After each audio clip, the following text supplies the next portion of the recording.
nice weight to it. So we're going to look at the console itself now, just see what's different about it over the old PSP 3000. Luke, you noted the PlayStation button here, which brings you to the main menu, presumably. Anything else that's different here? The little nub is quite different, isn't it? Yeah, how does it feel? It feels like it's got more, there's more resistance, I think. Okay. When you're moving around, and we'll play a game and find out a little bit more about that. Presumably that's the microphone there. Speakers are up here, stereo speakers. Wi-Fi. It doesn't look like there's a Wi-Fi. Oh no, it's there. There's a wireless on, so you can turn that on and off. Here's the M2 slot, which again is a little bit fiddly. Yeah. Okay, so you can expand it potentially. It's got 16 gigabyte internal storage. Yep. If you stick another 16 gigabyte in there, you've got 32 gig. That's pretty good for storing a decent amount of games. I downloaded the review version of MotorStorm for the PSP, and I think it was about 500 meg, something like that. So it gives you an indication of how big some of the games are. And then on this side, you've got the hold button, as usual, if you want. Turn it on, turn it off. I really like the presentation. I like how all the silver edging and like the buttons look really solid, and especially the ones on the top here. You can see the chrome ones are quite solid, don't they? Like, not kind of like plasticky like the original 3000. Feels like it's like the build quality is slightly stronger. I would say my first impression is that this feels like a more premium item. It feels like maybe the high-end version of the console. Yeah.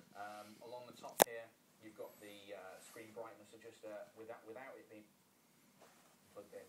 You can see it's got 3 settings like the PSP 3000 of brightness, and then you've got the audio button here and the volume as well. So that's the unboxing. What do you think of the package itself?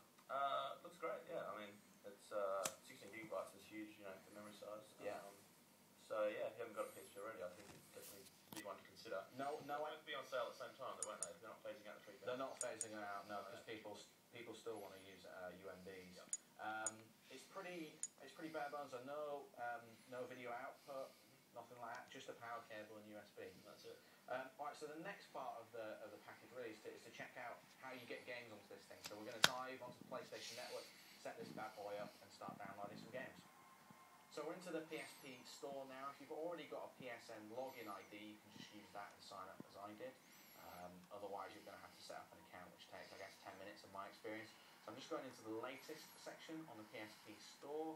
See, we've got Pirates of the Caribbean at World's End, Verona Phantom Island game pack for Prinny, Can I Really Be the Hero? Some Gamescom trailers. Looks like you can download trailers, which is pretty cool. Let's just set up the Arctic Edge trailer. We're going to be playing that in a second.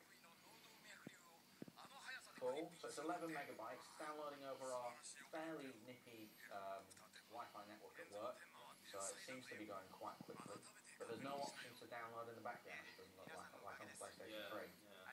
So that's a bit of a shame. But hey, you can download videos, which is cool. Let's just leave it running for the rest of its time. Do you think this is something that you'll do? Luke, you'll download videos? I think occasionally, yeah. Like when there's been some really cool kind of blockbuster trailers come out, after E3 or Gamescom or something like that. It's usually the best way to view them is kind of on your console list and kind of HD or SD in this case. But. Cool. So that was one of the Gamescom trailers there. Patapon, full game. Now I've already got. If I go into my account on my downloads, I should be able to pull up my previous downloads. So if I start downloading MotorStorm Arctic Edge, this is the review package. As I say, 526 megabytes. You can have a look at some of the other downloads that I've. Sure. This is showing your PS3 downloads. These are my PS3 downloads. So yeah, you can see everything that I've downloaded. But I think from what I saw from the latest download there, it should say download. There we go. So there's Resistance Retribution as well there.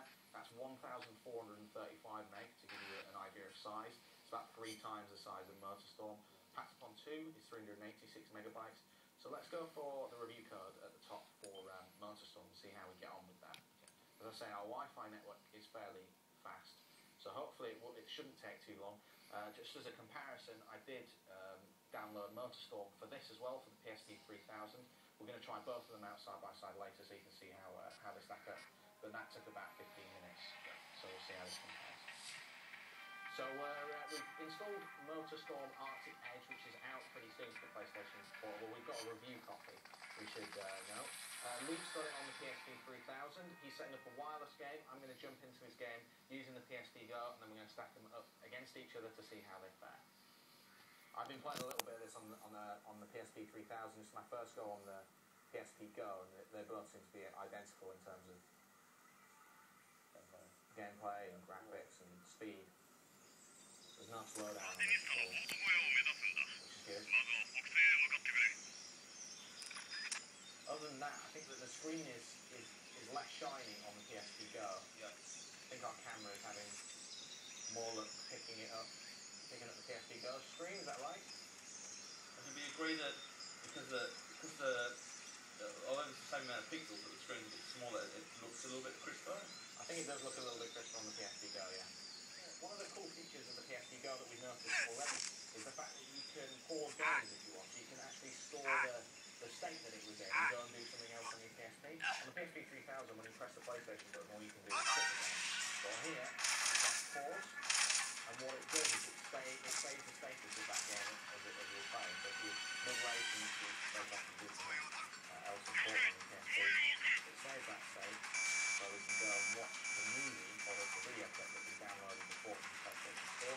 Go to the video section, and then we've got the Motorstorm Arctic Edge trailer. We download it.